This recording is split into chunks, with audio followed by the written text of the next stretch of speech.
Okay, guys, I got about 20 minutes left in shoes, and then we're out of here. So, okay, wait. Talk amongst yourselves again. Where I go where I want to go.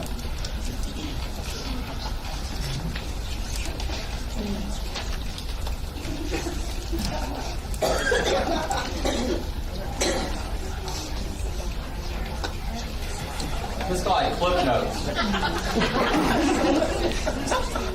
You guys get all that? Okay, so we're going to talk a little bit about the launch, okay? And if you've already launched, if you've been in this business for a long time, then this is just going to be your RRP, right? If you're brand new and you haven't done a launch yet, this is going to be your first, opportunity to kind of expose a group of people to what you're doing. Would you agree that there's a right way and a wrong way to do just about anything?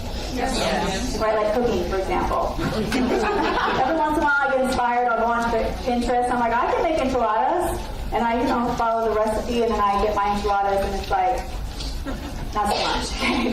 Doesn't quite look the same. Same thing with a party. There's a right way and a wrong way to approach your party, to do your party, to execute your party. So we want to focus on the right way, okay? The purpose of a party is for you to have your friends and family come over to a familiar environment in a casual manner where you can expose more than one person at a time to what you've got going on with Nerium. Because you could easily spend an hour with each person at Starbucks, right? And in order to reach 10 friends, that's 10 hours. That's a lot of time. That's a lot of Starbucks. Or you can have everybody over and do it in your home in a casual, friendly, fun, energized way. So that's what the purpose is. It's just to expose people to what you're doing. The best time to do it is when you're brand new, within your first few days. You don't need your business kit to have arrived or anything like that to do it right away. But if you've done it once and it's time to do it again, or like I said, you can still keep doing them over and over and over again. When I first came into this business, and remember that I had a lot of experience, right? I've been in another company for 10 years and another company for a year and a half, so I knew about parties. Guys, I went to Costco to buy the food for my party, right? I moved the furniture out of the living room so that there was more space for all of the seats that I was going to need to have for all the people that were going to show up at my launch. I had Dana there, I had Anna there, I had Rick Frisk there, I had Kathy Hinken there, I had 4 NMVs there. They had high hopes for me. And I had a couple of brand partners there. Guess how many guests I had? 0 guests. So I did another one a couple days later. I didn't go to Costco this time because I still had the cake from the first time. Right? Did the whole spread, invited everybody. This time only Dana came. Anna and Rick were like, okay, you got this. Right? You can handle it, right? So it was me and Dana, a couple of brand partners. How many guests? 1. 0. It wasn't until my third party that I had a guest show up. But what I learned quickly was to focus on the behavior and not worry about the outcome. I knew that if I followed the process, I knew that if I just had the party, eventually someone was going to show up. And so I detached myself from the outcome and just focused on doing the parties as many as I need to do. I had to do 4 to launch my business. Okay? So that might be you. You might have had a party that nobody showed up to. You maybe had 2 parties that nobody showed up to. Is there anybody that can beat me? Did anybody have 3 parties with nobody showed up? All right, so suck it, because I don't care. Sorry. They usually censor me in Seattle. They're like, oh no, they're around for the microphone. Okay. So, who do you invite to your party? Anybody that's logistically close enough to show up. Okay, don't prejudge anybody. You don't want to go through your list of prospects and be like, oh, that person won't come. She's always late. She never shows up. She never buys anything. She's negative. Just anybody that's in the vicinity of where you live, you want to invite them to your party, right? And when you're going to have your list of people that you need to call, you want 2 days. 2 days.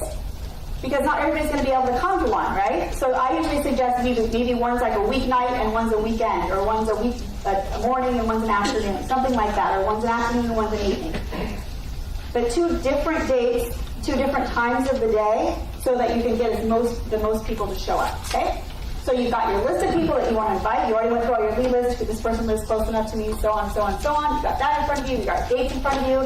You're going to pick up the phone, and you've got to be in a good mood. Right? You don't ever want to be calling people on the way home. You got the kids in the back. You're honking at the person, bring up road rage over here. You're like ordering, can I get a barbecue sauce and that? You want to make sure that you're in a comfortable excited about making these phone calls and nobody's going to distract you. That is all hypothetical. I would never go to the drive-thru. Okay? Right? So, how are you going to invite? How would you want to be invited to a party? Would you want your friend to call you and be like, listen, remember last summer when I watered your plants when you went to Europe? Like, you so owe me. Like, I need people to show up at my house. I got this girl coming. I'm supposed to have a bunch of people there. Will you just show up for me? Like, you don't have to you don't have to buy anything or do anything. I just need you to show up for me. Please, you owe me this. Or would you want your friend to call you and be like, oh my gosh, I'm so excited I got you on the phone. It's finally here. My big day. It's a match. Sorry, Mike. No, I'm kidding. That was fun. So, you gotta watch my You want to be excited about it. I'm so excited I got you on the phone. Listen. I finally made the decision to partner with Nerium International. You know, it's that one-step anti-aging cream that everybody's buzzing about. I'm having some people over to check it out, have a glass of wine with me on Thursday night, 7 o'clock. Are you a red or a white wino? That's all you need to know, right? Oh gosh, that sounds like fun, Sarah, but I'm busy on Thursday night. I got basketball practice, no problem. I also have one at 2 o'clock on Saturday. Would that be better for you? Right away. I don't know. What do you do in Kansas? Moonshine?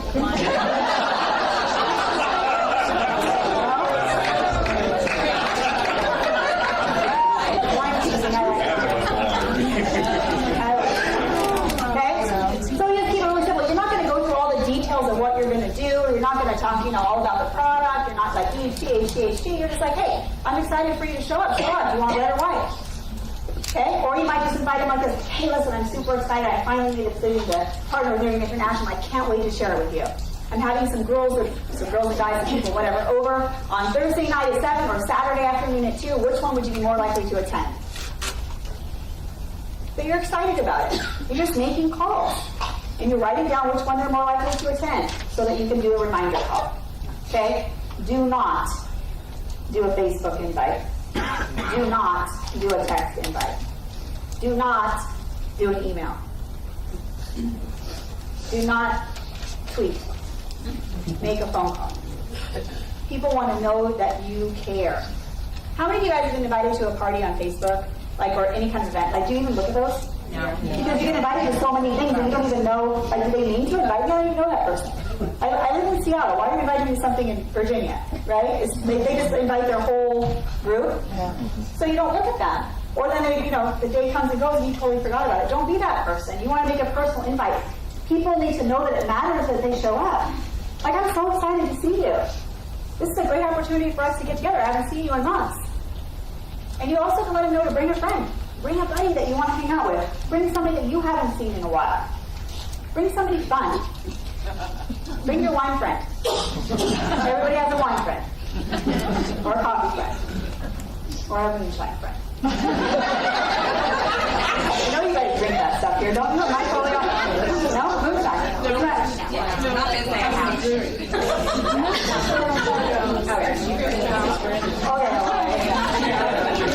not saying you're drinking it right now. I'm just asking in general. So that's how you invite people. You get excited about it, you're quiet, you write it down, you make a note of who's coming to which one so that you can remind them. The reminders can be a couple days before. Shoot them a text. Hey, I'm super excited to see you on Thursday. Don't forget, bring a friend. Hey, I'm super excited to see you Saturday night. It's not going to be the same without you. Glad you're coming. Hey, I'm super excited. Check this out. Maybe give them a couple before and after pictures. Reminder texts are great. You have to make a reminder. How many of you guys have been had all the intentions of going somewhere and then you forgot about it? Yeah. Totally spaced it. Right? It happens all the time. So you want to make sure that you remind them. Okay? Then the day of the party, you've got your expert there, you've got your stuff. It can be so casual. I'm like Doritos and M&Ms. I'm not even that good for you people.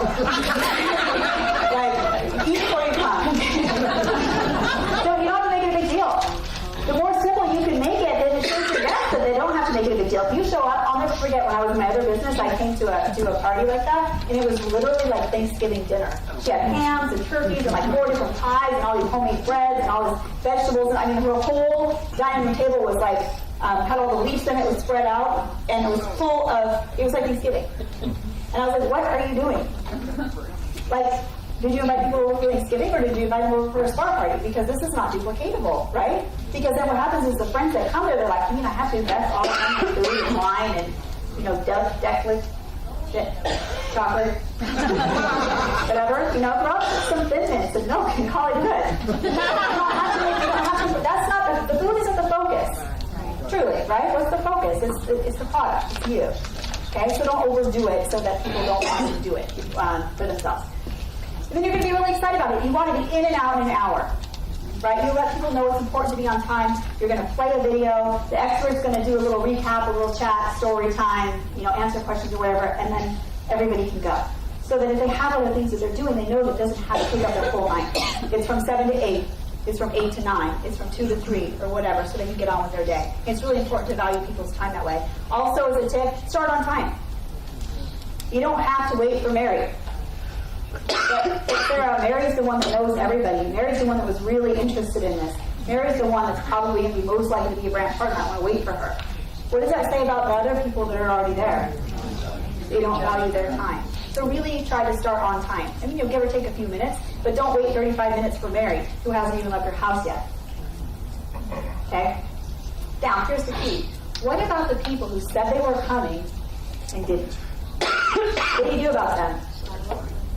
Second party, you always want to follow up with them. How many of you guys do that on a regular basis? We think, oh, they didn't come, so they must not be interested. That's not true. Something came up, or they forgot, or whatever. For whatever reason, they didn't show up, but they were interested enough to say yes, so you want to circle back to those people. Those are the people that I give bottles to. Hey, I missed you last night. I'm bummed. It was so fun. I saved you a glass of wine, but I guess I just drank it. Obviously, you're not coming. But listen, I don't want you to miss out on all the information. I'm going to send you a quick 10-minute video. Would you watch it for me and give me your feedback? I want you to have the opportunity to experience what people experienced last night. If I talked to you over a quick video, would you look at it for me and give me your feedback? Don't forget to follow up with people who don't show up. And then, if not everybody showed up that needs to, or whatever, do another one. Do one every month. Do whatever you got to do. These things work. People like to connect. People are meant for fellowship, right? And if you provide an opportunity for people to get together, have a glass of wine, or have some cookies or whatever, then pretty soon they're going to come. Sometimes they don't. Detach yourself from that outcome. Focus on the behavior, not the outcome, because you can't control that. All you can control is that you do it. And if your business isn't where you want to be, you got to go back to the exposures process. Almost every time someone says their business is, needs a lifeline in one way or another, almost always you trace it back to exposures. They quit exposing. And what's the best way to ramp up your exposures quickly? Do an RRP. What about somebody that came to your first RRP and you've been in it for a year and they haven't seen it since? They've never heard of EHG. They haven't experienced the firm yet. Why aren't you inviting them back to your next one? What if you have a friend that says, no, you know what, I know you're not interested in it, but I know you're a friend of mine. Who do you know? Who do you know that I should know? Who can you refer me to? I need you to show up for this so you bring that one friend of yours that you think might like this. Okay? Make sure you're making that part of your business practice. Yep. Oh, 10 and play. How many? Okay, 10 and play. When I started my business, so I had the meeting with Dana. I said this story, right? Dana and okay. Had the meeting with Dana. When I got in my car after that meeting, I had decided that I wanted to do Nerium, but I had to quit my other job first. So I got on the phone with 12 people who I thought would understand the entrepreneurial side of Nerium. Okay, not the people who were saying, well, let me try the product for 6 months, and if they get through to my wrinkles, I'll be your best customer, or the person who's going to have to think about it for forever, but the person who would get the timing of it, the person who would understand how big this opportunity was. Okay? I called 12 people. On my way home, as soon as I decided I was going to do this business, it's a tip. And I said, listen, I don't have any reason to believe that you're looking for something new, looking for a new product or a new business opportunity, but I really think I found something big, and I don't want to leave you behind. Would you give me 30 minutes on the phone call with my friend Anna? I want you to hear what I just heard. When you say it with conviction like that, your friends that are business-minded or entrepreneurial will probably say sure. Right? So I got 12 people on the call with Anna. The next day, I hadn't even signed up yet. This is right after I decided I was going to. 12 people on the call with Anna.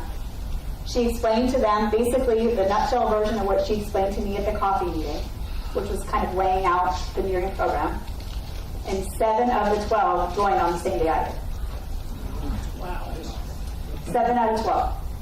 Because I pre-qualified them as people that I thought would get it. I didn't just pick 12 random people. I picked 12 people that I wanted to be my dream team. That I wanted to give the first right of refusal as I built my group.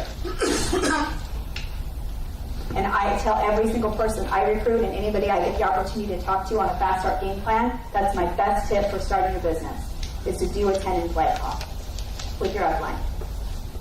Find 10 people, after you make your list of all the people you want to expose, go back and cherry pick the top 10 that you think will really get it, and get them on the phone with your upline ASAP. If you've already been in this business and you're like, wow, I missed that opportunity, go back and find it now. Did you ever watch a video? Nope. Okay. Nope. Nothing. All I said was, I have no reason to believe you're looking for something, but check this out, give me 30 minutes, I think you'll be excited about it. That was it. That's all they knew.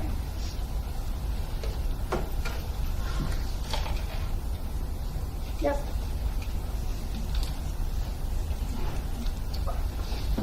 Did I say that? You know that. Don't talk, don't text, follow up, remind the same day. Yep, pretty much. Okay. Here's what forget about this. Here's what I want to wrap it up. Yeah. I have a question going back. When you invited those people and said you didn't know if they were interested or not, what did you do? Did you have a little gathering, or did you meet with them one-on-one? What did you do at that time? I got them on the phone, on a conference call. With Anna? With Anna, yeah. We all got on at the same time, and Anna played it out, and then I just called up and what'd you think? And they were like, oh yeah, that sounds good, let's do it. Yeah.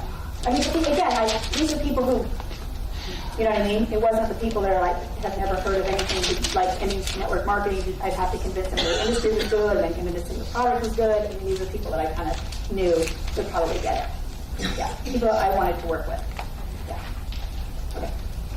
So I'm going to wrap this up. She's hurt. Okay. I want to use my crab analogy. I think I used this last time I was here, didn't I? Okay. It all comes... Nothing that I really say is anything that you guys haven't heard before. If you've been in this business for any length of time, I get that. But my hope for you is that something resonates with you where you go, I'm going to start doing that. Or I'm going to start approaching it that way. Or I'm going to adjust my personal attitude to align with my goals. So I'm not sabotaging myself or letting myself off the hook. Because I know that you are. Most of you are. You're allowing yourself to be stagnant. And I want you to level up. Just move the needle a little bit. You don't have to make a bunch of drastic changes. But what if you just move the needle a little bit? What if you just committed to 2 a day? What if you just committed to doing an RRP? What if you just committed to practicing your overcoming objection skills? And that's it. It will change your business over time. Not overnight, but over time. You guys know that when you go crab fishing, it's crab fishing. Is that what it's called? Crab eating. I should know. But you're staying in your car. You call it in, that's what you do. When you go crabbing, you put the crab pot in the water, and you put it in chicken or some raw chicken, that's what they use, gross, but they use raw chicken. And the crab goes in, eats whatever it wants. So you guys know that it can come right back out? I didn't know that either. I thought I was the only one. Thank you. Okay, the crab can come right back out. There's no trap door. Like I thought it was like a trap. No, crab comes out. One crab sees another crab in there, and what they do is they go, oh, look, lunch, let's go, Lewis. And they go in there too. There's no crabs in there. Okay? Then the other one goes in. Pretty soon there's a whole bunch of them in the crab pot. It doesn't take very long. You only soak them for a few hours, right? And they all could get back out. And here's the deal. With crabs, when one of them tries to get out, the other ones attack it. They do. they'll pull off its arms and legs and try to hold it back. If it keeps persisting, they'll kill it. They'll kill their own crab, their own brother. And you ain't going nowhere, bro, right? We're not done with this chicken. Okay? Give me a drumstick. Okay? It's true. Think about this, how this is for us. Your friends and family, you're in the thick of it with them, the rut, the mess, the life, the grind, and you decide, I'm going to do something different. I'm going to go my own way. I'm going to go direct marketing. I'm going to go create my own story. And your friends and family are like, hold the phone. You're not going anywhere. You're staying stuck with us. When you try to get out, they'll pull off your arms and legs. But emotionally, right? You're going to fail. You're silly. This is a dumb idea. I'm not going to buy your stupid cream. You're going to come back. You're going to be sorry. You're never going to amount to anything. You're going to be broke. I can't believe you're chasing that pyramid scheme. You're drinking the Kool-Aid. All the things that we hear, right? They pull off our arms and legs. When you become successful, your friends and family get a little crabby. And you have to know what your purpose is burning in your belly to get out of that crab pond, to go your own way, to write your own ticket. And it goes all the way back to what we started talking about with your why. What is your purpose? Because like he said in the video, when your why is clear, then your what has more power, right? What you do is have the ability to change lives, and you've got to believe that. Whether it's just making someone feel better or look better, or getting someone out of that rut. Getting somebody from the point where they can just get their bills paid to where they can bless other people and pay their bills. Wherever they want to go. Do you guys realize that this is the vehicle for that? Absolutely. And I want you to remember that when people get crabby with you, because they will. Especially if you're new. And I don't care if your success takes 10 days, 10 weeks, 10 months, or 10 years. As long as you stay the course, it's there for you. As long as you stay the course. The problem is that 70% of you won't stay committed to it. Because life happens, right? You get distracted, you get frustrated, you hear no. You're not getting where you want to go. You don't want to pay for your ADO anymore. You can't go to conference, whatever it is. And I'm challenging you in this moment to remember why you're doing this in the first place. Why did you give up your $500? And what are you going to make of it? Because whatever it is, how little or how small or along the way, it's all there for you as long as you stay the course. So when you guys leave here, you've got conference next month, you've got a lot of exciting things, we'll probably have new products, we've got new countries, all this buzz. And I don't care where you are on the spectrum, just know that your journey with this is uniquely for you. Do not compare yourself to your neighbor. It doesn't matter how long it takes you to get where you want to go. How sweet it is when you get there. How sweet it is.